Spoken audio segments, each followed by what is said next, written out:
Hello, my name is Christopher Rogers. Today I'm going to talk to you about the deterioration of our freedoms within our cancel culture society.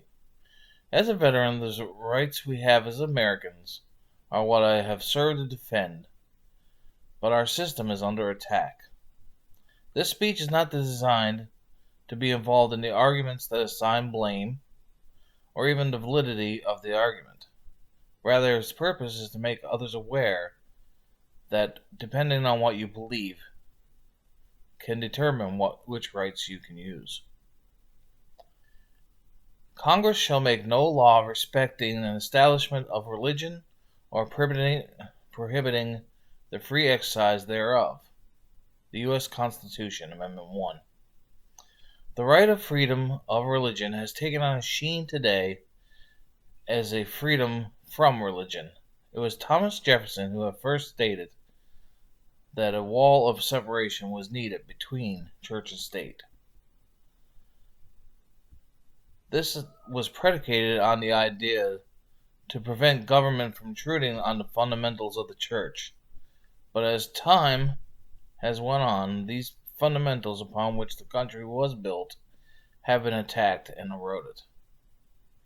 An example of this was in a legal case of McCreary County versus the American Civil Liberty Union. The court ruled that the 10 Commandments in two different Kentucky courtrooms was unconstitutional. The morality in the face of the left's indignation of the audacity of imposing a morality is a socialistic principle. As Marx states, religion is the sigh of the oppressed creature, the heart of the heartless world, and the soul of the soulless condition. It is the opium of the people. Marx, 1843. Lenin then followed up this ideology with atheism is a natural and inseparable part of Marxism. Of that theory and practice of scientific socialism. Part B. Or abridging the freedom of speech or of the press. Amendment 1, U.S. Constitution. Modern news and social media outlets have provided a voice to everyone, yet they are controlled by a puppet master and what message they want put out there. When opinions differ, the offender is attacked by the media. Parler is an example of this. When it became apparent that Twitter and Facebook were going to no longer allow for conservative articles that call the election into question on their outlets, a move was made by hundreds of thousands to the Parler app, which was to be a free speech platform to conservatives. But once the Capitol became under attack, that app became a social pariah. And touting hate speech as a reason to block the app, Google, Amazon, and Apple all banned its use on its servers, basically shutting the app down. So 3 gigantic companies acted on behalf of the sensitive public of over 300 million, which all 3 companies are owned by public traded entities, made an app that challenged the opinions shut down. My personal view of right or wrong with the message contained on the app, is besides the point of this speech, but rather it is the ability of any private or public entity to determine the flow of information that is protected by either the freedom of speech or by freedom of the press within the Constitution. At one point, I had given up my freedom of speech and my freedom of movement to adhere to the Uniform Code of Military Justice to protect these very fundamental rights.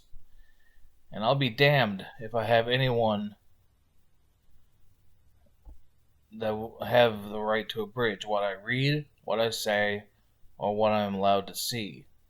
This is a danger of socialism, and the danger to our guaranteed rights. Part C. The right of the people to peacefully to assemble and to petition the government for redress of grievances. When protesters came together to defund the police, it was a social movement, and the media was in support. There were limited arrests, and it was deemed social unrest.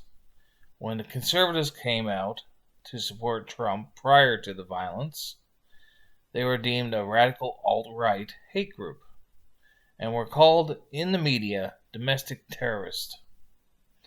While the importance of which group was justified is of no importance to the speech, but rather the distinction that liberal media and the socialist Biden administration not hearing the voices of the conservatives. Despite there being several inconsistencies within the election process, when the election was asked by the people to be looked at more closely, the media deemed it illogical and that Biden had won before the votes were firmly counted. The grievances that are guaranteed in the Constitution of conservatives turned violent, as did the Black Lives Matter movement, and both had their reasons, they being different, but how the media labeled one type from the other is egregious. Part D. A well-regulated militia being necessary to the security of the free state. The right of the people to keep and bear arms shall not be infringed. U.S. Constitution Amendment 2. The rights of the citizen to keep and bear arms shall not be infringed. This amendment is more essential to the protection of all the other rights given to Americans. Whether the right to sell guns to adults is morally right is not the question, but rather the question is, are they legally protected by the Constitution? Yes, they are. Smart gun laws are dumb laws, because it is not the role of government to change the rights of all free men, but rather to govern its people by making and enforcing laws and bills. The ability for citizens to legally possess firearms is the mean by which all those other rights are enforced. It is if the only ones with guns are criminals and the government, what happens when the people are oppressed by its own government? I've been to too many countries the world over, and if you think it can't happen, it can.